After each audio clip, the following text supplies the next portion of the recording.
अस्सलामुअलैकुम वरहमतुल्लाहि वबरकातुहू। फ़ॉरेक्स के अंदर न्यूज़ का किरदार बहुत ही अहम है। सबसे ज़्यादा जो लोगों का नुकसान होता है वो न्यूज़ की वजह से ही होता है। मार्केट की जो मूवमेंट है वो ज़्यादातर न्यूज़ की टाइमिंग होती है। अगर ये न्यूज़ का जो एरिया है ये मुमकिन नहीं है कि फ़ॉरेक्स के बिज़नेस के अंदर हम इनको निकाल सकें, लेकिन अगर फ़र्ज़ करें इनको निकाल लें तो फिर दुनिया के अंदर कोई भी बंदा नहीं होगा जिसका नुकसान होगा। फ़ॉरेक्स बहुत इजी हो जाएगी, लेकिन न्यूज़ की वजह से मार्केट एक तरफ चली जाती है, रिवर्स होने का नाम नहीं लेती। तो न्यूज़ में एक होती है टेंटेटिव फ़ॉरेक्स न्यूज़। ये क्या होती है? अक्सर दोस्तों का ये सवाल हमसे रहा है। इसके लिए सबसे पहले आप forexfactory.com ओपन कर लें और इधर मैं आपको दिखाता हूँ। ये देखें, जुमरात वाले दिन ये न्यूज़ है, जीबीपी की हाई इम्पैक्ट न्यूज़ है। BOE bank of England Carnegie speak है और इसकी जगह जब हम देखते हैं तो बाकियों का टाइम लिखा हुआ है, इसकी जगह टेंटेटिव लिखा हुआ है। इसका मतलब है ऐसी न्यूज़ जिसका फिक्स टाइम नहीं होता। 7:35 से लेकर सुबह तक किसी भी टाइम हो सकती है, 7:35 से पहले भी हो सकती है, लेकिन अंदाज़ा इस बात का है कि 7:35 के बाद होगी, लेकिन इसका फिक्स टाइम नहीं होता।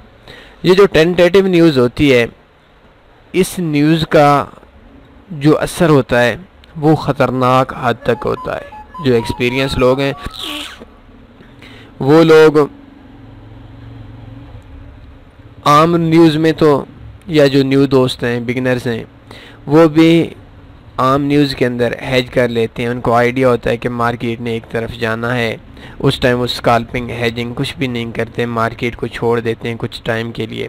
लेकिन ये जो न्यूज़ होती है, इस न्यूज़ का आइडिया नहीं होता कि ये देखें 7:35 के बाद अंदाज़ा है, हो सकता है 8:35 को हो जाए, हो सकता है 9:35 को हो जाए। स्पीक है, बयान है, इनकी तकरीर है कोई ना कोई।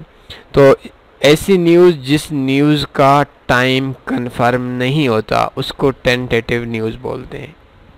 बाकी कैसे जगह पे टाइम लिखा हुआ है, इस न्यूज़ का टाइम नहीं होता। और जिस दिन में ये न्यूज़ आ रही हो उस दिन में, पूरे दिन में ट्रेडिंग से आप बचें। इस न्यूज़ के जो असरात होते हैं वो ख़तरनाक हद तक होते हैं। इस न्यूज़ से बचना चाहिए। और इसका बाकी जो न्यूज़ होती हैं उन पर कुछ टाइम के लिए, फ़र्ज़ करें एक न्यूज़ आ रही है, ये देखें 4:30 पे यूरो की न्यूज़ आ रही है, तो यूरो की जो न्यूज़ है 4:30 पे न्यूज़ है और 4:15 पे बंदा हेज कर सकता है, ट्रेड्स प्रॉफिट में है तो इन ट्रेड्स को निकाल सकता है। कुछ न कुछ बंदे के पास एक ऑप्शन होते हैं। लेकिन ये जो टेंटेटिव न्यूज़ है, इस न्यूज़ में कोई ऑप्शन नहीं होता। ये आपकी ट्रेडिंग के लिए डेंजरस भी है, आपके लिए ख़तरनाक भी है। इससे बचें जिस दिन के अंदर ये न्यूज़ हो। अभी देखें 7:35 के बाद इसका आइडिया है, तो आप 6 बजे से लेकर अगले दिन तक जीबीपी के जो पेयर्स हैं इन पे काम ना करें। इन पे लिए आपको नुकसान के जो चांस होते हैं वो ज़्यादा हो जाते हैं। कभी कभी इस तरह की जो न्यूज़ होती हैं वो मिस भी हो जाती हैं, कुछ स्पीक्स होती हैं और वो आखिर में कैंसिल हो जाती हैं, कुछ न कोई मसला बन भी जाता है। लेकिन ये जो न्यूज़ हैं इनसे आप जितना बच सकते हैं इतना बचें, ये आपके लिए बेहतर रहेगा। तो आज बस यही छोटा सा टॉपिक था, छोटा सा ट्यूटोरियल था। दुआओं में याद रखिए। अल्लाह हाफ़िज़।